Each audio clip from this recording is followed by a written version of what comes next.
Roger Daltrey clashes with Zak Starkey. The Who's firing controversy reactions, latest rock news.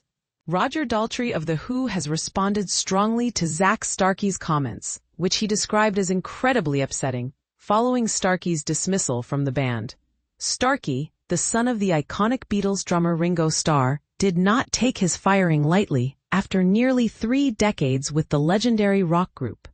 In a recent interview, Daltrey characterized Starkey's statements as nothing short of character assassination. The Who's decision to part ways with Starkey. In April 2025, The Who made headlines by announcing their decision to let go of longtime drummer Zak Starkey, shortly after a performance at London's Royal Albert Hall. However, this announcement was short-lived. Just 3 days later, the band reinstated Starkey, attributing the confusion to communication issues, as explained by guitarist Pete Townshend. Eventually, the band confirmed Starkey's departure again, this time labeling it as a retirement. Starkey took to social media to refute this narrative, calling it "fucking total bollocks, I was fired." The exact circumstances surrounding Starkey's exit remain a topic of debate, but it is widely accepted that it was triggered by a performance of the rarely played 1971 song, "The Song Is Over," during the second show at the Albert Hall. Daltrey, who has been open about his hearing difficulties, halted the song after losing his place, and reportedly expressed frustration by accusing Starkey of playing too loudly.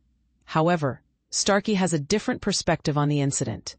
In a June interview with The Telegraph, he stated, "What happened was I got it right and Roger got it wrong," attributing the mishap to insufficient rehearsal and poor planning.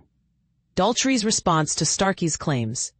In a recent interview with The Times, Daltrey addressed Starkey's comments directly, stating, he elaborated on the onstage incident, explaining, "It is controlled by a guy on the side, and we had so much sub-bass on the sound of the drums that I couldn't pitch.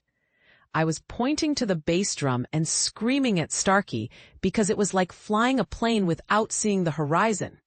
So when Zak thought I was having a go at him, I wasn't. That's all that happened." Daltrey also made it clear who he believes is essential to the band's identity, asserting, "Pete and I retain the right to be the Who. Everyone else is a session player. You can't replace Keith Moon. We wanted to branch out, and that's all I want to say about it. But Starkey's reaction was crippling to me." This situation raises intriguing questions about the dynamics within legendary bands and the challenges of maintaining relationships amidst the pressures of performance. What do you think about the way Daltrey and Starkey have handled this situation? Do you believe Starkey's dismissal was justified, or do you think it was mishandled? Share your thoughts in the comments.